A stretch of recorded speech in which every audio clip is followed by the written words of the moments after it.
Sure. Starting with the frontal bone, the frontal squama, the frontal eminences.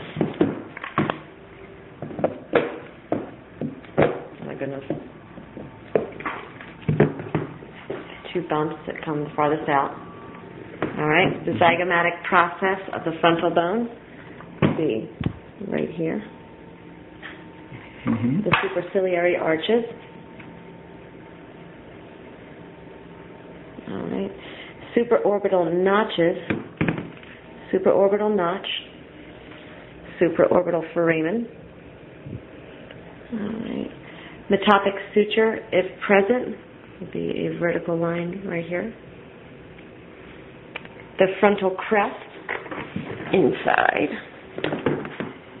will be right here and right here. Okay? The foramen cecum, if you follow the frontal crest all the way down, there's a foramen. That hole right there is the foramen cecum. The orbital plates of the frontal bone, flip our skull over, and the orbital plates of the frontal bone will be right in here. Okay? The lacrimal fossa. If you take a side view of here, the lacrimal fossa is in this area, right there. It's a little scoop out. Okay. All right. The frontal sinus we could only see from a sagittal section, but it should be right back behind here. Okay. All right. Next, parietal bone. Parietal eminences, bumps on the parietal bones of the head. The temporal lines. They're superior and inferior. This is the whole temporal fossa. The temporal lines are right here, just barely visible. Okay, next here. The parietal foramen. They are on the parietal bone on the top of the skull. The foramen are just lateral to the parietal suture, which is the sagittal suture. Sagittal suture. Yeah. The sulcus for the middle meningeal artery are these in here. These are all the sulcus for the middle meningeal artery. All right. Moving on to the temporal bone. The temporal squama, the flat portion of the temporal bone inside. Okay. Petrous pyramids. These raised ridges, like a little pyramid. Very good. External auditory meatus, lateral view or side view of the skull. It is the hole. Let's see. The zygomatic process of the temporal bone. So find our temporal bone. The zygomatic process is right here.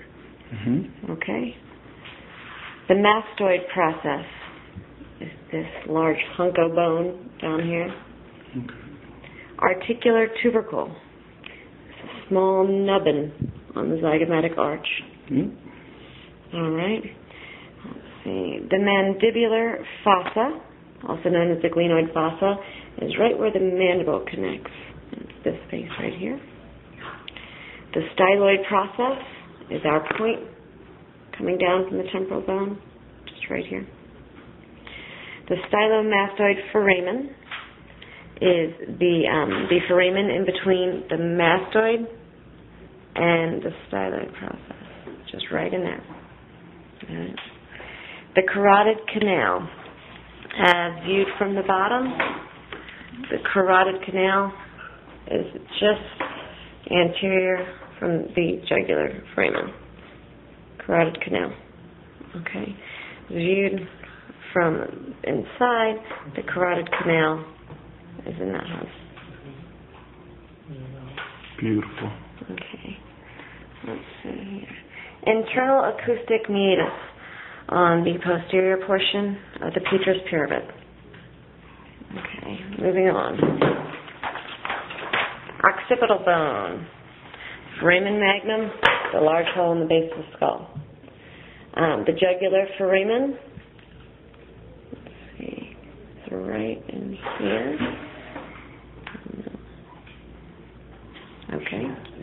the other side right there. So it would be lateral to the foramen magnum. Lateral, yeah, anterior and lateral to the foramen magnum. Just a little bit anterior. Let's see what's next. The pharyngeal tubercle. The pharyngeal tubercle is the bump just anterior to the foramen magnum. All right. The occipital squama are the flat portions of the occipital bone. External occipital protuberance, our little nubbin on the back of our skull. Superior nuchal line runs just across the occipital protuberance. Okay. The occipital condyles are located on the base of our skull, and they connect to the first cervical vertebra. The hypoglossal canal, is on the medial side of the condyles in the foramen magnum. Hypoglossal canal. You see that? Yep. We got it. Okay. All right. The jugular process. If you follow the transverse sulci down and around, you will feel the jugular process. So follow the transverse sulci down and around, and you'll feel the jugular process. What is next? The internal occipital protuberance is the nubbin located on the inside of the occipital bone. The internal occipital crest comes down inferior from the internal occipital protuberance. Is a raised crest. Okay. The jugular tubercle. The jugular tubercle is located on both sides of the foramen magnum. It is just like another little nubbin. It's on either side of the clivus right here. So the jugular tubercle, jugular tubercle. All right. The transverse sulci are these grooves that go laterally from the internal occipital protuberance. Okay. Moving on to the sphenoid bone. This is one that might be a little bit slower for me. All right. The lesser wing of the sphenoid bone.